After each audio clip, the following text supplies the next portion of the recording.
2 महीना हो गया उनको बोला हूं, चाहे आप SIR कर लो, आप TIR कर लो, आप BIR कर लो, आप FIR कर लो, कुछ भी कर लो। तृणमूल कांग्रेस का जो सीट 2021 में था और वोट परसेंटेज था, एक सीट बढ़ेगा, वोट परसेंटेज बढ़ेगा। और अगर नहीं बढ़ा तो बीजेपी के नेता जो कहेंगे मैं करूंगा, लेकिन अगर बढ़ा तो बीजेपी को 10 करोड़ बंगालियों के सामने माफी मांग के बंगाल के जो 2 करोड़ 70 रुपया रोक के रखा है वो छोड़ना पड़ेगा 7 दिन के अंदर। आप पूछिए उनसे, आप कह रहे हैं कि बीजेपी कह रहा है डरे हुए हैं। भाई डरे हुए हैं तो मैं तो चुनौती दे रहा हूं, आप एक्सेप्ट कर लो। आप दुनिया की सबसे बड़ी पार्टी हो, सबसे ताकतवर पार्टी हो, कौन रोक रहा है आपको?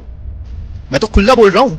आपने नवंबर में SIR अनाउंस किया, मैंने अगला दिन 24 घंटे के अंदर प्रेस कॉन्फ्रेंस करके कलकत्ता से आपको चैलेंज किया कि आप SIR कर लो या FIR कर लो, कुछ भी कर लो, तृणमूल का सीट बढ़ेगा, तृणमूल का वोट परसेंटेज बढ़ेगा। आज 1.5 महीना हो गया, चैलेंज एक्सेप्ट ही नहीं हुआ। तो डरे कौन है? जो चैलेंज एक्सेप्ट नहीं कर रहा है या जो चैलेंज दे रहा है? मैं तो दे रहा हूं, डरे हुए वो है क्योंकि वो एक्सेप्ट नहीं कर रहे।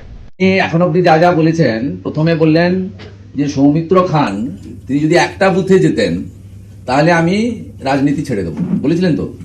বলার পরে সৌমিত্রকে পুলিশ দিয়ে বিষ্ণুপুর ছাড়া করা হলো।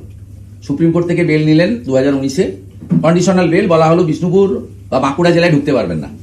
উনার 7টা বিধানসভার মধ্যে খণ্ডঘোষে প্রচার করেছিলেন, যেহেতু সেটা বর্ধমানে। 6টা বিধানসভায় উনার তৎকালীন যিনি অর্ধাঙ্গিনী ছিলেন ওনার মিসেস প্রচার করেছিলেন। সৌমিত্র খান অনেক ভোটে জিতেছিলেন। দ্বিতীয়, আপনাদের স্মরণের জন্য বলি, 2019-এ একইভাবে ব্যারাকপুরে গিয়ে ভাটপাড়াতে গিয়ে উনি বলেছিলেন যে অর্জুন সিং যদি নির্বাচিত হয় আমি রাজনীতি ছাড়বো, 2 লক্ষ ভোটে হারাবো। হ্যাঁ, 2 লক্ষ ভোটে হারাবো। তারপরে 2021-এ নন্দীগ্রামে গেছিলেন ওনার পিসির জন্য প্রচারে, সেখানে গিয়ে বলে এসেছিলেন শুভেন্দু অধিকারী যদি এখানে জিততে পারে তাহলে আমি রাজনীতি ছাড়বো। এরকম অসংখ্য উদাহরণ রয়েছে। তাই আমরা অন্তত সিরিয়াসলি ওনার কথা নিই না। আপনারা কেন নেন জানি না, কি কারণ আছে সেটা আপনারাই বলতে পারবেন। আমরা অন্তত ভারতীয় জনতা পার্টি ওনার বক্তব্যকে সিরিয়াসলি নিই না। আমাদের লড়াই একেবারে কমপ্লিটলি মমতা বন্দ্যোপাধ্যায়ের নেতৃত্বে অপশাসন, কুশাসন এবং এই যে জঙ্গল রাজ এর বিরুদ্ধে, বাংলার হিত গৌরব ফেরানোর বিরুদ্ধে।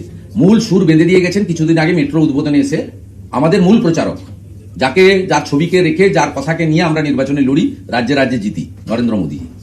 স্বাভাবিকভাবে বাংলার হিত গৌরব ফিরিয়ে আজকে BGBS এর দিন, তিনি সেদিন খুব ডাটা তথ্য দিয়ে বলেছিলেন স্বাধীনতার আগে এবং স্বাধীনতার পরে শিল্প, বিনিয়োগ, অর্থনীতিতে বাংলা যে জায়গায় ছিল সেই জায়গায় ফিরিয়ে আনার কমিটমেন্ট বিজেপি দিচ্ছে।